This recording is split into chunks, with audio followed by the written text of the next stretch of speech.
On June 8, 1708, a Spanish galleon exploded and sank off the coast of Cartagena, taking almost 600 men and a fortune beyond imagination to the bottom of the sea. Today, that wreck is called the Holy Grail of shipwrecks.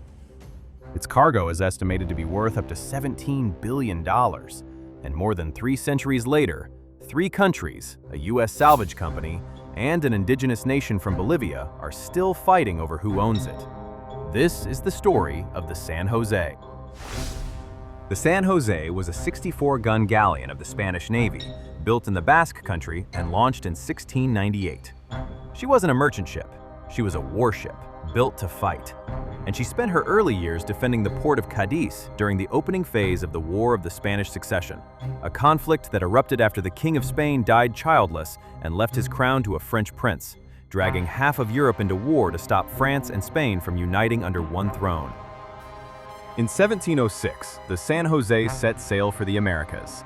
Her mission was to collect the wealth of the Spanish Empire, silver mined at Potosi, gold and emeralds from Portobello in modern-day Panama, and carry it back across the Atlantic to fund the Spanish war effort.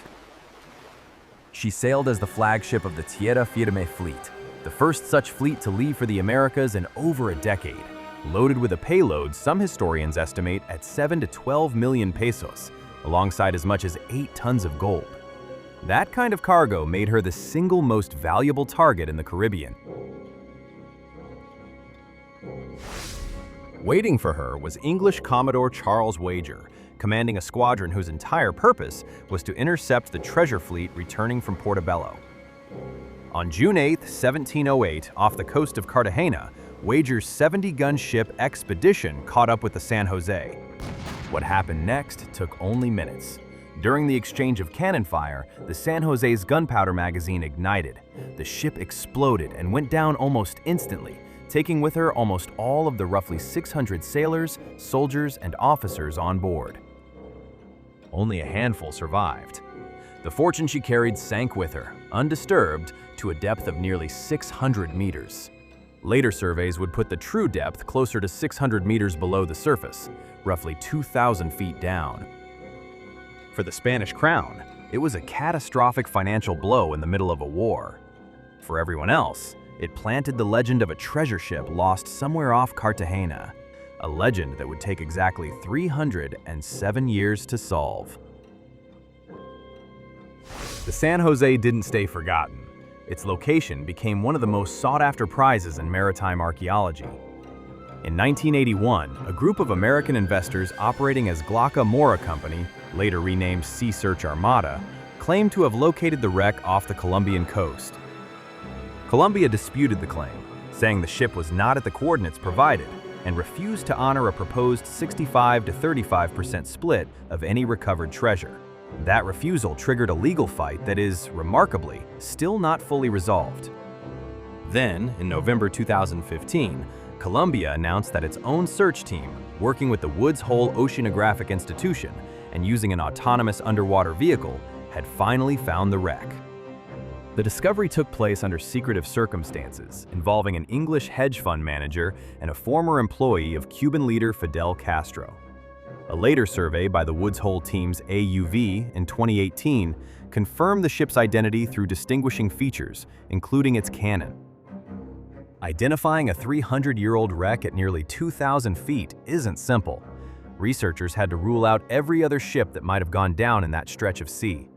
The breakthrough came from the coins.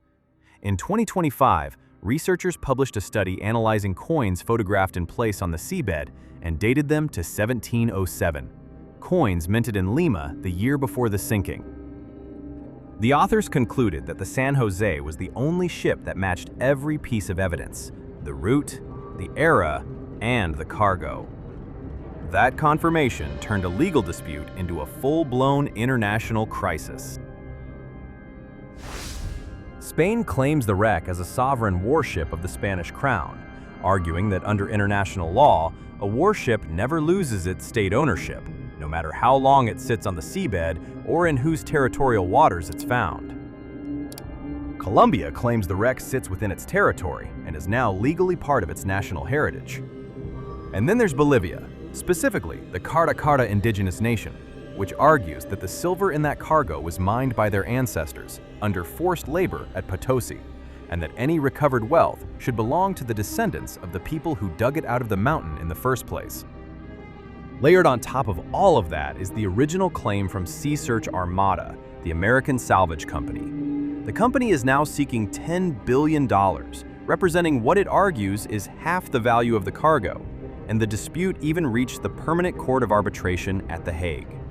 As of early 2026, the legal status of that case remains uncertain, with the process still listed as pending. Colombia has pushed ahead regardless. The first phase of the recovery project was a non-intrusive survey of the wreck site, confirming that it had not been disturbed by unauthorized salvage before Colombia's own team arrived. In November 2025, Colombian authorities carried out the first physical recovery of artifacts from the ship, with President Gustavo Petro present for the inspection. Those objects are now being studied at the Underwater Cultural Heritage Laboratory in Cartagena and at the National Museum of Colombia in Bogotá. But the recovery hasn't been free of controversy.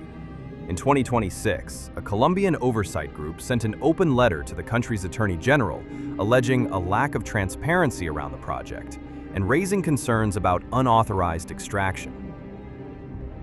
Researchers involved in the project disputed some of those claims, while independent archaeologists criticized the government for lacking a long-term, science-based strategy for the site.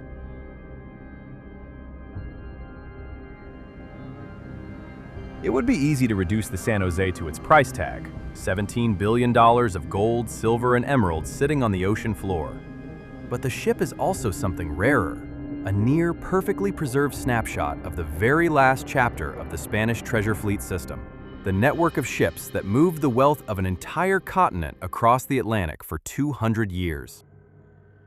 It's a war grave holding the remains of 600 men. And it's a live test case for a question international law still hasn't fully answered. When a ship sinks in one country's waters, carrying the wealth of another empire, mined by the ancestors of a third nation, who actually gets to say it belongs to them?